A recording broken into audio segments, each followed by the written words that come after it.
Hello, Renee. Hi, how are you? I'm doing well, thank you. How about yourself? I'm doing great. Um, so my angle is often women's health. Yes. So I was curious. Well, first, um, we hear certain symptoms that are common, when there's heart trouble. But what are some of the more subtle symptoms that people don't necessarily know about? Sure. So things such as fatigue, most people recognize that when folks develop chest pain or tightness with exercise and it goes away with rest, that can be a sign of heart disease. Some people even recognize when you develop shortness of breath with exercise. But fatigue is an important one, and certainly anybody who gets more tired with exertion when they didn't recognize that before, that can be a sign of heart disease, particularly coronary artery disease, blockage in the coronary arteries. Okay.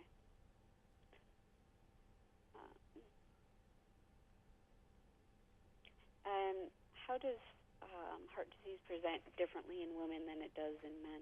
Sure. So that's an interesting question. And if you had asked me that question about a year ago, I would tell you most of the textbooks are made about men. A lot of the early studies were actually done in men. And so we really didn't understand women and heart disease really until the past decade or so that we recognized some of the subtle differences. In fact, there was a very interesting study that was just published within the last year that actually tried to break down, what the symptoms were, presenting symptoms for women with heart disease, and tried to compare that to men. And interestingly, they didn't find that many differences, that in fact a lot of the women presented with very similar symptoms when they had a heart attack, another heart type event. So, in fact, I think having your radar up, when you hear for things such as shortness of breath, fatigue, exercise intolerance, these are all things that both men and women present with. And it may not be that this is the Mars-Venus, argument that there's a very different presentation. But in fact, just having that same degree of, I would say, worry when you hear those symptoms from a woman as you do from a man, because in fact, as we know now, that women are just as much risk for heart disease, possibly even more in certain age populations. Right. So it's important to have that radar up and recognize that. What are some of the most biggest risk factors for heart disease? Sure. Like lifestyle. Right, so lifestyle is critically important. Diet, what we put into our bodies is critically important. So trying to limit the amount of caloric intake and the amount of saturated fat and fat that we take in, making sure that we eat lots of fruits and vegetables, the healthy things in our diet that we can possibly take in. Trying to avoid those fast meals that are high in fat and high in salt. I mean, that's the other thing we find, that you can go to a restaurant and you pick up what you think is a heart-healthy meal, and then you recognize that in fact, what you're consuming is actually just loaded with salt. Right.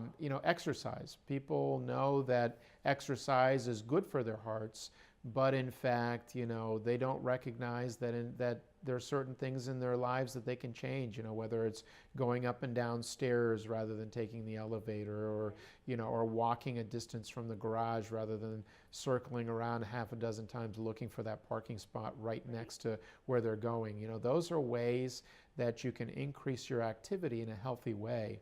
I think there's a good trend going on in the U.S., and we see people now with pedometers on, and that's good, because I think people recognize what they can do to increase their activity levels, and that actually reflects very positively in terms of reducing their heart risk. Right. I certainly don't want to, one thing we didn't mention is smoking. I mean, if you, Right. Smoking is one of those things there's no healthy amount of. Actually the women's heart study that was done back, several decades ago actually emphasized that 3 or more cigarettes a day greatly increase the risk of heart disease. Okay. So, any amount of smoking is a bad amount, and quitting smoking can make a huge difference and can make it, within a short period of time as well. That's what makes it so impressive, because as far as the heart goes, it's a very forgiving organ when it comes to quitting smoking. terms of, like, we hear certain things about supplements, minerals and vitamins, are there any that you personally would recommend for heart healthy? So the quick answer to that, unfortunately, is no. So, I think for a while we were very excited about some of the supplements. Probably the best examples here are vitamin E and fish oil. If you, again, had asked me the question a decade ago, how helpful is vitamin E, I probably would have told, or a decade and a half ago, I probably would have told you, oh yeah, vitamin E is great.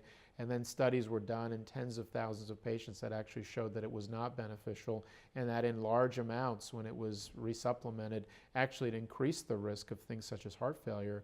And the same thing goes with fish oil. We used to think fish oil had a great benefit in lower doses. It turns out that in low doses it has very negligible effects. So unfortunately at this moment in time, despite the wish to have a supplement that could make a huge difference, at this point in time, a healthy lifestyle really is the way to go. Okay. How important is family risk, genetics?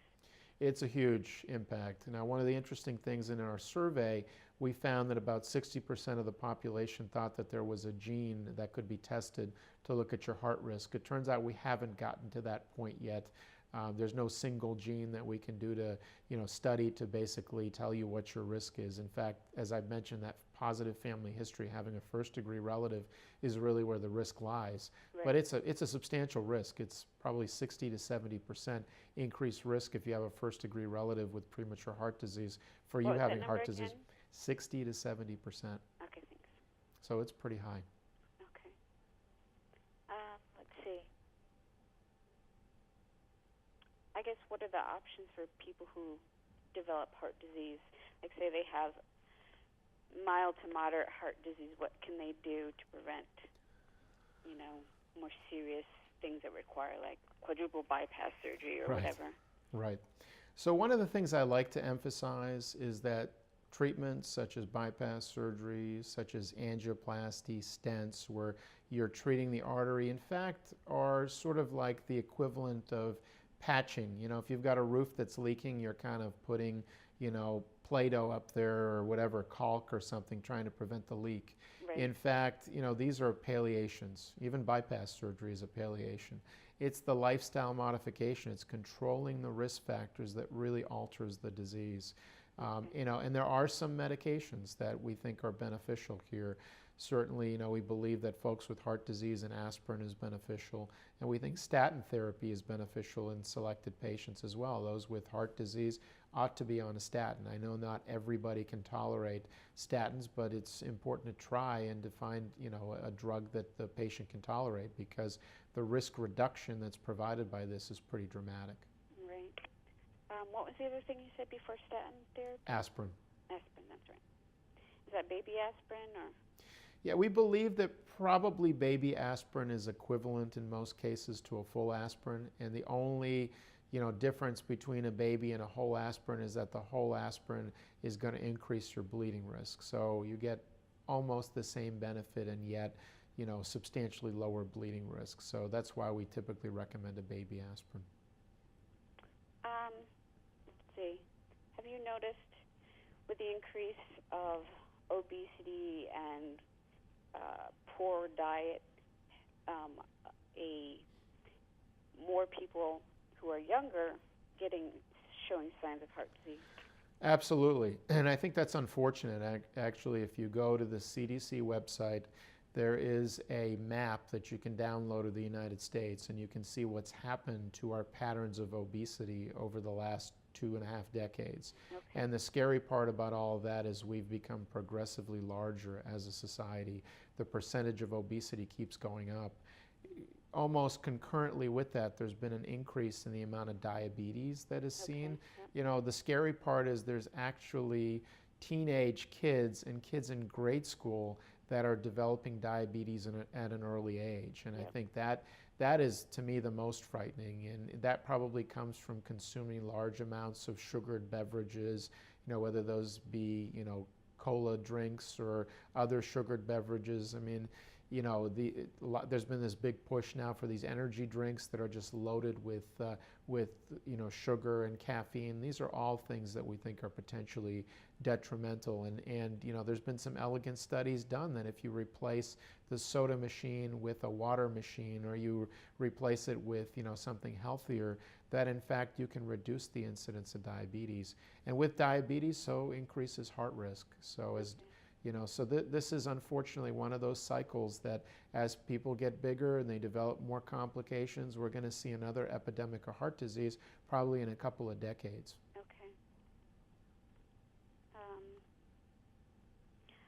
I've been seeing some studies. I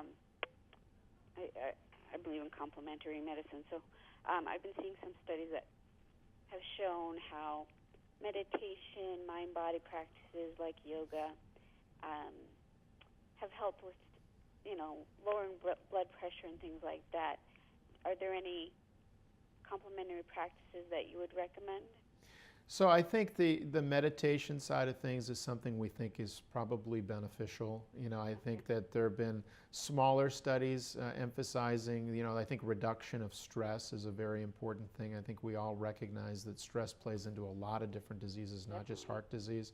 And I think any way you can modify your stress, for some people it is exercise, for some people it is just, contemplative thought for a period of time and kind of shutting the outside world out. And I think that's where meditation probably plays a role of real benefit. But right.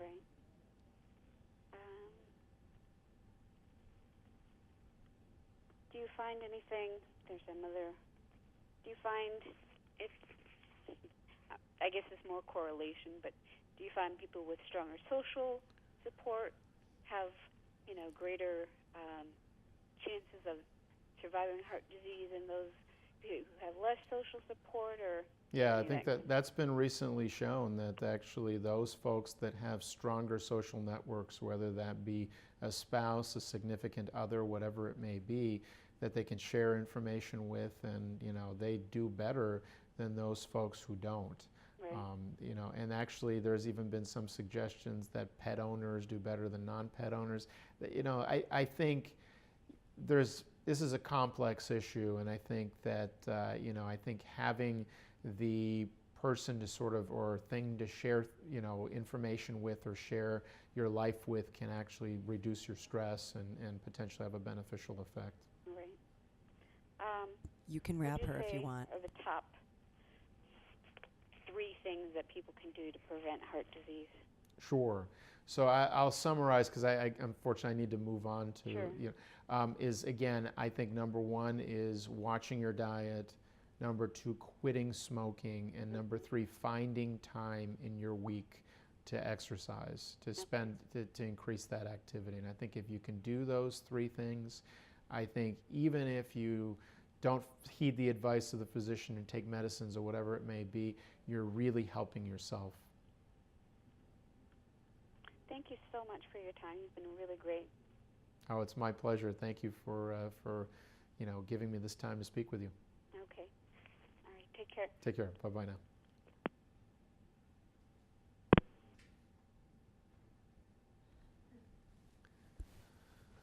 Good job on that. Oh, thank you. A lot of interesting, tough questions. Yeah. You're almost done. There's like 2 or 3 more. Okay. My elbow's killing me from